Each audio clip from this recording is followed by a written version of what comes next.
উম, রসায়নের বিক্রিয়াগুলোর দিকে যদি একটু মনোযোগ দিয়ে লক্ষ্য করা যায় তাহলে দেখা যাবে এগুলো কিন্তু অনেকটাই আমাদের হেঁসেলের রান্নার রেসিপির মতো। একদম ঠিক রান্নার মতোই ব্যাপার। মানে ধরো, রান্নায় যেমন নুন বা মশলা সামান্য একটু এদিক ওদিক হলে পুরো খাবারের স্বাদটাই একদম বদলে যেতে পারে, ঠিক তেমনি রাসায়নিক বিক্রিয়ায় উপাদানের পরিমাপে একটু ভুলচুক হলে সম্পূর্ণ অন্য কোনো উৎপাদ তৈরি হতে পারে। ঠিক কথা। একটা নির্দিষ্ট রাসায়নিক বিক্রিয়ায় ঠিক কতটা পরিমাণ বিক্রিয়ক মেশালে কতটা উৎপাদ পাওয়া যাবে তার একটা খুব নিখুঁত হিসাব আছে। আর এই নিখুঁত পরিমাপের জাদুটাই হল রাসায়নিক গণনা। তো আজ আমরা এই অডিও ক্লাসে কি শিখব? আজ আমরা রাসায়নিক গণনার একদম গভীরে যাব। ভর ও আয়তন সংক্রান্ত গাণিতিক সমস্যা থেকে শুরু করে বাষ্প ঘনত্বের মজার সব হিসাব সবকিছু একদম জলের মতো পরিষ্কার করে বুঝব। হ্যাঁ, আর একটা জিনিস পরিষ্কার করে বলা দরকার, এই গণনা কিন্তু কোনো ম্যাজিক নয়। এর পেছনে রয়েছে খুব সুন্দর কিছু গাণিতিক লজিক। কোনো কিছু মুখস্থ করার দরকার নেই, একদম বাস্তব লজিক দিয়ে ধাপে ধাপে এগোবো আমরা। একদম, চলো কোনোরকম দীর্ঘ ভূমিকা না করে সরাসরি প্রথম সমস্যায় ঢোকা যাক। আমাদের প্রথম উদাহরণটা খুবই ইন্টারেস্টিং। হ্যাঁ, উদাহরণটা কি আছে? এখানে বলা হয়েছে ২৭ ডিগ্রি সেলসিয়াস উষ্ণতা ও ৭৫০ মিলিমিটার পারদস্তম্ভের চাপে ৪.৮ লিটার হাইড্রোজেন গ্যাস উৎপাদনের জন্য কত পরিমাণ সোডিয়ামের সঙ্গে জলের বিক্রিয়া ঘটাতে হবে। আচ্ছা। এখন এখানে আমার একটা খুব সাধারণ খটকা লাগছে। প্রশ্নে গ্যাসের আয়তন তো দেওয়াই আছে ৪.৮ লিটার। তাহলে সরাসরি কেন আমরা ২২.৪ লিটারের সূত্র বা ঐকিক নিয়মটাই আয়তনের উপর প্রয়োগ করে দিচ্ছি না? এখানেই তো আসল ফাঁদ, তাই না? এই যে রান্নার রেসিপির কথা হচ্ছিল, যে কোনো রাসায়নিক সমীকরণে গ্যাসের আয়তন কিন্তু সবসময় একটা আদর্শ বা প্রমাণ অবস্থায় মাপা হয়। ও আচ্ছা, যাকে আমরা এসটিপি বলি। একদম তাই। এসটিপি বা স্ট্যান্ডার্ড টেম্পারেচার অ্যান্ড প্রেশার, অর্থাৎ আমাদের পরিমাপের পাত্রটা বা পরিবেশটা আগে থেকে নির্দিষ্ট করা আছে। কিন্তু প্রশ্নে যে আয়তনটা দেওয়া আছে ৪.৮ লিটার, সেটা তো এসটিপিতে নেই। হ্যাঁ, সেটা তো একটা আলাদা উষ্ণতার চাপে রয়েছে। ঠিক। তাই প্রথমে আমাদের ওই গ্যাসটাকে এসটিপির শর্তে আনতে হবে। তার মানে এখানে যে তাপমাত্রা দেওয়া আছে ২৭ ডিগ্রি সেলসিয়াস আর চাপ দেওয়া আছে ৭৫০ মিলিমিটার পারদস্তম্ভ, সেগুলোকে পাল্টাতে হবে। কিন্তু আমরা তো অঙ্কে সরাসরি সেলসিয়াস ব্যবহার করতে পারি না, তাই না? একদমই না। আর এর পেছনে একটা চমৎকার বৈজ্ঞানিক কারণ আছে। গ্যাসের যে কোনো সূত্রে সব সময় পরম উষ্ণতা বা কেলভিন স্কেল ব্যবহার করতে হয়। আচ্ছা, কেন বলো তো? কারণটা ভাবলে খুব সহজেই বোঝা যাবে। সেলসিয়াস স্কেলে তাপমাত্রা তো ঋণাত্মক বা নেগেটিভ হতে পারে, যেমন -১০ ডিগ্রি বা -২০ ডিগ্রি। এবার আমরা যদি সমীকরণের নেগেটিভ মান বসাই, তাহলে তো গাণিতিকভাবে গ্যাসের আয়তনও নেগেটিভ চলে আসবে। আরে হ্যাঁ, বাস্তবে কি কোনো গ্যাসের আয়তন নেগেটিভ হওয়া সম্ভব? পদার্থ তো আর শূন্যের চেয়ে কম জায়গা নিতে পারে না। ঠিক তাই। কেলভিন স্কেলে যেহেতু 0 কেলভিনের নিচে কোনো তাপমাত্রা বাস্তবে পাওয়া সম্ভব নয়, তাই আয়তন নেগেটিভ হওয়ার কোনো ভয়ই নেই। বাহ, এই লজিকটা তো দারুণ। সুতরাং প্রথমেই আমাদের ২৭ ডিগ্রি সেলসিয়াসের সাথে ২৭৩ যোগ করে নিতে হবে, অর্থাৎ প্রাথমিক তাপমাত্রা দাঁড়ালো ৩০০ কেলভিন। একদম। আর আমাদের প্রাথমিক চাপ হল ৭৫০ মিলিমিটার পারদস্তম্ভ এবং প্রাথমিক আয়তন হল ৪.৮ লিটার। অন্যদিকে আমরা জানি এসটিপির শর্ত অনুযায়ী চূড়ান্ত চাপ হবে ৭৬০ মিলিমিটার পারদস্তম্ভ। আর চূড়ান্ত তাপমাত্রা হবে ০ ডিগ্রি সেলসিয়াস মানে ২৭৩ কেলভিন। হ্যাঁ, এবার আমরা আগের ক্লাসে পড়া চার্লস ও বয়েলের সমন্বিত সূত্র প্রয়োগ করব, যেখানে বলা হয় চাপ ও আয়তনের গুণফলকে তাপমাত্রা দিয়ে ভাগ করলে সেই অনুপাত সবসময় ধ্রুবক থাকে। আচ্ছা, তার মানে আমরা যদি গাণিতিক সমীকরণটা সাজাই তাহলে দেখতে পাবো গ্যাসটা আগে একটু গরম অবস্থায় ছিল ৩০০ কেলভিনে। তাকে আমরা এসটিপিতে বা ২৭৩ কেলভিনে আনছি, অর্থাৎ ঠান্ডা করছি। ঠিক। গ্যাস ঠান্ডা হলে তো আয়তন কমে যায়। আবার চাপও ৭৫০ থেকে বাড়িয়ে ৭৬০-এ আনছি। চাপ বাড়ালেও আয়তন কমে। অর্থাৎ এই ৪.৮ লিটার আয়তনটা কমে যাবে, তাই তো? একদম সঠিক বৈজ্ঞানিক বিশ্লেষণ। এই গাণিতিক সম্পর্কটার হিসাব করলে আমরা দেখি চূড়ান্ত আয়তন কমে গিয়ে দাঁড়াচ্ছে ৪.৩১ লিটার। ওহ আচ্ছা, মানে যে গ্যাসটা ২৭ ডিগ্রি সেলসিয়াস উষ্ণতায় ৪.৮ লিটার জায়গা জুড়ে বসেছিল, তাকে প্রমাণ অবস্থায় আনলে সে মাত্র ৪.৩১ লিটার জায়গা নেবে। একদম তাই।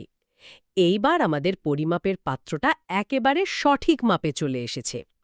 এখন তো আমরা আমাদের মূল রেসিপি মানে বিক্রিয়ার সমীকরণের দিকে এগোতে পারি। হ্যাঁ, সোডিয়ামের সঙ্গে জলের বিক্রিয়ার সমীকরণটা কিন্তু খুব সহজ। 2 মোল সোডিয়াম 2 মোল জলের সাথে বিক্রিয়া করে 2 মোল সোডিয়াম হাইড্রক্সাইড এবং 1 মোল হাইড্রোজেন গ্যাস তৈরি করে। ঠিক। এখানে শিক্ষার্থীদের সুবিধার জন্য একটু ভেঙে বলি। সোডিয়ামের পারমাণবিক ভর হল 23। তাহলে 2 মোল সোডিয়ামের ভর হবে 2 গুণ 23 মানে 46 গ্রাম। আর সমীকরণ থেকে আমরা পাচ্ছি 1 মোল হাইড্রোজেন গ্যাস, যার অর্থই হল এসটিপিতে তার আয়তন 22.4 লিটার। একদম। এবার আমরা ঐকিক নিয়মের সহজ লজিকটা প্রয়োগ করব। সমীকরণ আমাদের বলছে এসটিপিতে 22.4 লিটার হাইড্রোজেন গ্যাস পেতে গেলে আমাদের সোডিয়াম লাগছে 46 গ্রাম। কিন্তু আমাদের তো অত গ্যাস দরকার নেই। আমরা আগেই হিসাব করে দেখেছি আমাদের দরকার মাত্র 4.31 লিটার। সুতরাং ঐকিক নিয়মে 22.4 লিটারের জন্য যদি 46 গ্রাম লাগে, তাহলে 4.31 লিটারের জন্য সোডিয়াম লাগবে তার আনুপাতিক হারে। আচ্ছা, মানে গাণিতিকভাবে এটা হিসেব করলে প্রয়োজনীয় সোডিয়ামের পরিমাণ দাঁড়াচ্ছে 8.85 গ্রাম। ঠিক। এই উদাহরণটা থেকে একটা জিনিস একদম পরিষ্কার হওয়া উচিত। রাসায়নিক সমীকরণের সাহায্যে আয়তন সংক্রান্ত হিসাব করার আগে গ্যাসের অবস্থাকে এসটিপিতে নিয়ে আসাটা কতটা বাধ্যতামূলক। সত্যি, এটা না করলে ওই 4.8 লিটার ধরে হিসেব করলে পুরো উত্তরটাই একদম ভুল হয়ে যেত।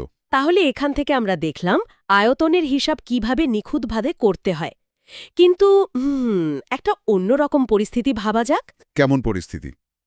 একটা নির্দিষ্ট ভরের বিক্রিয়ক থেকে যদি উৎপাদ পদার্থের ভর, মোল এবং আয়তন এই তিনকেই একসাথে বের করতে বলা হয়। মানে ওই রান্নার রেসিপির মতোই, যেখানে একটা রেসিপি থেকেই আমরা জানতে পারি খাবারের ওজন কত হবে, কত প্লেট খাবার তৈরি হবে, আর সেটা কতটা জায়গা নেবে। এই বিষয়টা বোঝার জন্য আমরা দ্বিতীয় উদাহরণটা দেখতে পারি।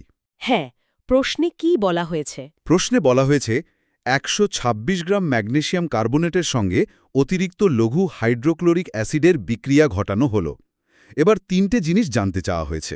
আচ্ছা, কত গ্রাম কার্বন ডাইঅক্সাইড উৎপন্ন হয়, কত মোল কার্বন ডাইঅক্সাইড উৎপন্ন হয়, আর এসটিপিতে উৎপন্ন কার্বন ডাইঅক্সাইডের আয়তন কত। যে কোনো রাসায়নিক গণনার প্রথম কাজই হল একটা সুষম বা ব্যালেন্সড সমীকরণ লেখা। বিক্রিয়ার সমীকরণটি হল ম্যাগনেসিয়াম কার্বনেট হাইড্রোক্লোরিক অ্যাসিডের সাথে বিক্রিয়া করে তৈরি করছে ম্যাগনেসিয়াম ক্লোরাইড, কার্বন ডাইঅক্সাইড এবং জল। আচ্ছা, এই সমীকরণে দেখা যায় 1 মোল ম্যাগনেসিয়াম কার্বনেট থেকে ঠিক 1 মোল কার্বন ডাইঅক্সাইড তৈরি হচ্ছে। এখানে আমরা যদি আণবিক ভরগুলো বের করে নিই, তাহলে ম্যাগনেসিয়ামের 24, কার্বনের 12 আর 3টি অক্সিজেনের 48, সব মিলিয়ে 1 মোল ম্যাগনেসিয়াম কার্বনেটের ভর দাঁড়াচ্ছে 84 গ্রাম। একদম ঠিক। অন্যদিকে 1 মোল কার্বন ডাইঅক্সাইডের ভর হল 44 গ্রাম, আর আমরা সবাই জানি এসটিপিতে 1 মোল গ্যাসের আয়তন হয় 22.4 লিটার। হ্যাঁ, এবার বিষয়টিকে সহজ করে 3টে ভাগে ভাগ করে নেওয়া যাক। আমাদের ভিত্তি বা বেসলাইন হল ওই 84 গ্রাম ম্যাগনেসিয়াম কার্বনেট। কিন্তু এখানেই একটা প্রশ্ন আছে। সমীকরণ থেকে পরিষ্কার 84 গ্রাম ম্যাগনেসিয়াম কার্বনেট থেকে 1 মোল বা 44 গ্রাম কার্বন ডাইঅক্সাইড তৈরি হচ্ছে, কিন্তু আমাদের প্রশ্নে তো 84 গ্রাম দেওয়া নেই। আরে হ্যাঁ, দেওয়া আছে 126 গ্রাম। এখানেই মোল কনসেপ্টের আসল ম্যাজিকটা কাজ করে। খেয়াল করে দেখো, 84 আর 126-এর মধ্যে একটা সুন্দর গাণিতিক সম্পর্ক আছে। তাই নাকি? হয় 126, অর্থাৎ 84-র ঠিক 1.5 গুণ হল 126। বাহ, তার মানে আমাদের কাছে রেসিপির 1.5 গুণ উপকরণ আছে। তাহলে তো উৎপাদগুলোও ঠিক 1.5 গুণ করেই তৈরি হবে। আলাদা করে জটিল কাটাকুটি করার তো কোনো দরকারই নেই। একদম ঠিক ধরেছ। এই লজিকটা দিয়ে চলো পরপর 3টে উত্তর বের করি। প্রথম ভাগে কার্বন ডাইঅক্সাইডের ভর জানতে চাওয়া হয়েছে। আচ্ছা, সমীকরণ অনুযায়ী 84 গ্রাম থেকে আমরা পেতাম 44 গ্রাম কার্বন ডাইঅক্সাইড। তাহলে 126 গ্রাম থেকে পাবো 44-এর ঠিক 1.5 গুণ, অর্থাৎ 66 গ্রাম। আরে প্রথম উত্তরটা তো মুখে মুখেই হয়ে গেল। এবার দ্বিতীয় ভাগ, কত মোল কার্বন ডাই অক্সাইড উৎপন্ন হয়। এখানেও তো ওই একই লজিক কাজ করবে। একদম। সমীকরণ বলছে 84 গ্রাম থেকে উৎপন্ন হয় ঠিক 1 মোল কার্বন ডাই অক্সাইড। সুতরাং 126 গ্রাম থেকে উৎপন্ন হবে 1 মোলের 1.5 গুণ, অর্থাৎ 1.5 মোল কার্বন ডাই অক্সাইড। ঠিক। এবার তৃতীয় ভাগ মানে আয়তন। প্রশ্নে বলেছে এসটিপিতে উৎপন্ন কার্বন ডাই অক্সাইডের আয়তন কত। আমরা জানি 84 গ্রাম থেকে উৎপন্ন কার্বন ডাই অক্সাইডের আয়তন হল 22.4 লিটার। তাহলে ওই একই আনুপাতিক নিয়মে 126 গ্রাম থেকে উৎপন্ন কার্বন ডাইঅক্সাইডের আয়তন হবে 22.4 লিটারের 1.5 গুণ। হ্যাঁ, আর 22.4-এর অর্ধেক হল 11.2। দুটো যোগ করলে সরাসরি উত্তর চলে আসে 33.6 লিটার। এখানে একটা জিনিস সত্যি গভীরভাবে উপলব্ধি করার মতো। আমরা কিন্তু 3টে প্রশ্নের উত্তরেই ওই একটা মূল সমীকরণ আর তার মূল সংখ্যা থেকে বের করলাম। একদম। সমীকরণের মূল সংখ্যা যে আসলে কতটা শক্তিশালী একটা ম্যাজিক টুল, তাই অঙ্কে একদম পরিষ্কার। একবার বেসিক সম্পর্কটা সমীকরণ থেকে দাঁড় করিয়ে ফেলতে পারলে যে কোনো গাণিতিক মান খুব সহজেই বের করা সম্ভব। ঠিক বলেছ। একটা পরিষ্কার লজিক থাকলে পুরো বিষয়টা একদম সোজা হয়ে যায়। বিজ্ঞানে মুখস্থ করার চেয়ে এই অনুপাত আর লজিক বোঝাটা অনেক বেশি জরুরি। এখন প্রশ্ন হচ্ছে, যদি আমরা গ্যাসটাকে নাই চিনি, ধরো একটা রহস্যময় পরিস্থিতি, আমাদের কাছে একটা কন্টেনারে কিছু গ্যাস আছে, আমরা তার নাম জানি না, রাসায়নিক সংকেত জানি না, শুধু তার ওজন আর আয়তনটুকু জানা আছে। আচ্ছা, তাহলে তার আণবিক গুরুত্ব বা পরিচয় কিভাবে বের করব? আমরা কি আটকে যাব? একদমই না। বিজ্ঞানে এর জন্য একটা সুন্দর চাবিকাঠি আছে, যার নাম বাষ্প ঘনত্ব বা ভেপার ডেন্সিটি। এই বাষ্প ঘনত্ব ব্যবহার করে অজানা গ্যাসের পরিচয় জানা সম্ভব। এর জন্য আমাদের কাছে দুটো খুব বাস্তব উদাহরণ আছে। বাহ, চলো তাহলে প্রথম রহস্যের সমাধান করা যাক। এখানে ডেটা দেওয়া আছে এসটিপিতে 250 মিলিলিটার অজানা গ্যাসের ওজন 0.1897 গ্রাম। আর কিছু দেওয়া আছে? হ্যাঁ, এর সাথে বলে দেওয়া আছে হাইড্রোজেনের প্রমাণ ঘনত্ব হল 0.089 গ্রাম প্রতি লিটার। এবার বলা হয়েছে গ্যাসটির বাষ্প ঘনত্ব এবং আণবিক ওজন গণনা করতে। বাষ্প ঘনত্ব জিনিসটা কি সেটা আগে একটু সহজ করে বলে নিই। বাষ্প ঘনত্ব মানে হল একই উষ্ণতা ও চাপে কোনো অজানা গ্যাস সম আয়তনের হাইড্রোজেন গ্যাসের চেয়ে ঠিক কত গুণ ভারী তার একটা তুলনামূলক হিসাব। আচ্ছা, যেহেতু হাইড্রোজেন পৃথিবীর সবচেয়ে হালকা গ্যাস, তাই তাকেই এখানে মাপকাঠি ধরা হয়। ঠিক। কিন্তু এখানে তো একটা সমস্যা আছে। হাইড্রোজেনের ঘনত্ব দেওয়া আছে 1 লিটারের সাপেক্ষে, আর আমাদের অজানা গ্যাসটা দেওয়া আছে মাত্র 250 মিলিলিটার। দুটোকে একই স্কেলে না আনলে তো তুলনা করা যাবে না, তাই না? একদম ঠিক ধরেছ। তাই প্রথমে আমাদের অজানা গ্যাসটারও 1 লিটার বা 1000 মিলিলিটারের ওজন বের করতে হবে। এটা তো বেশ সহজ। আমরা জানি 250 মিলিলিটারকে 4 দিয়ে গুণ করলেই 1000 মিলিলিটার বা 1 লিটার হয়। তাই ঐকিক নিয়মে ওজনটাকেও সরাসরি 4 দিয়ে গুণ করলেই আমরা 1 লিটারের ওজন পেয়ে যাব। হ্যাঁ, হিসাবটা করলে কি দাঁড়ায়? 0.1897কে 4 দিয়ে গুণ করলে হয় 0.7588 গ্রাম, অর্থাৎ অজানা গ্যাসটির ঘনত্ব আমরা পেয়ে গেলাম। এবার বাষ্প ঘনত্ব বের করার পালা। আমরা অজানা গ্যাসের ঘনত্বকে হাইড্রোজেনের ঘনত্ব দিয়ে ভাগ করব। অর্থাৎ 0.7588কে 0.089 দিয়ে ভাগ করব। উত্তর আসে 8.5। তার মানে গ্যাসটির বাষ্প ঘনত্ব হল 8.5।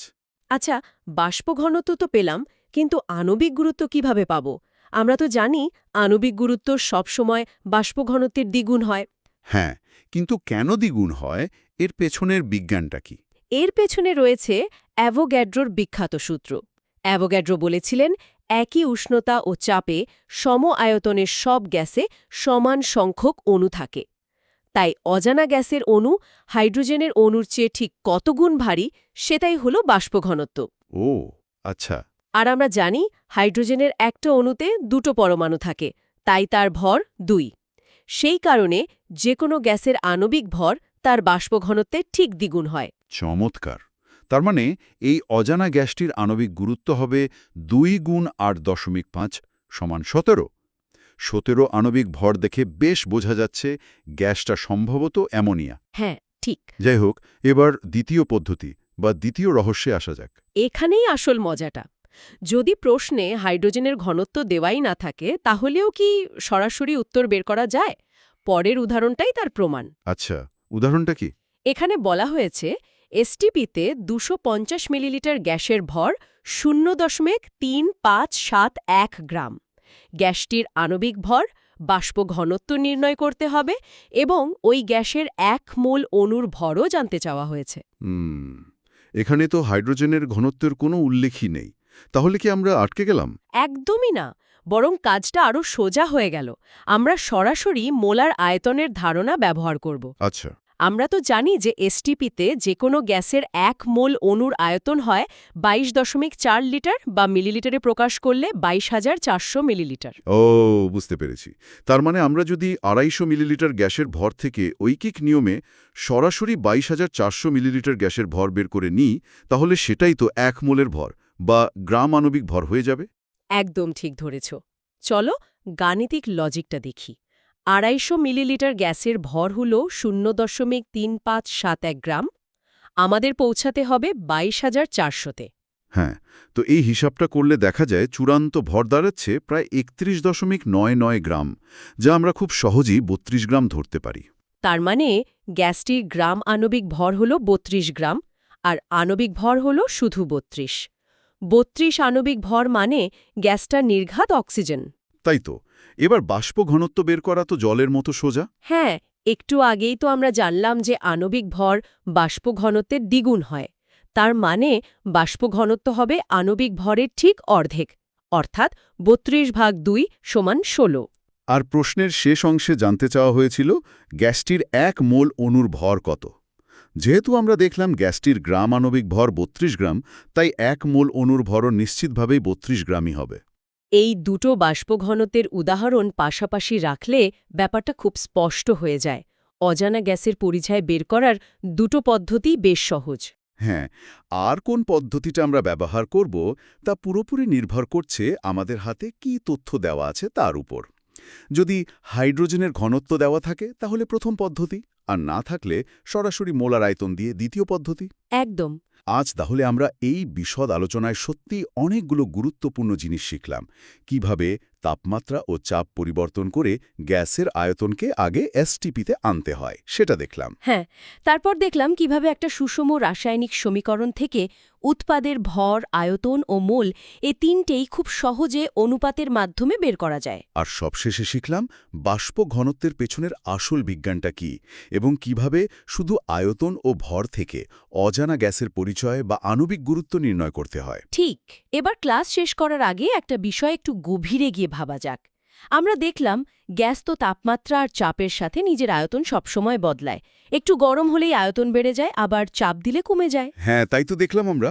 ভাবো তো, তাহলে এই যে ফ্যাক্টরিতে রান্নার গ্যাসের বা এলপিজির সিলিন্ডার ভরা হয়, সেখানে আবহাওয়া যেমনই থাক না কেন, প্রবল গরমকাল হোক বা কনকনে শীতকাল, প্রত্যেকটা সিলিন্ডারে ঠিক 14.2 কেজি গ্যাস কিভাবে নিশ্চিত করা হয়?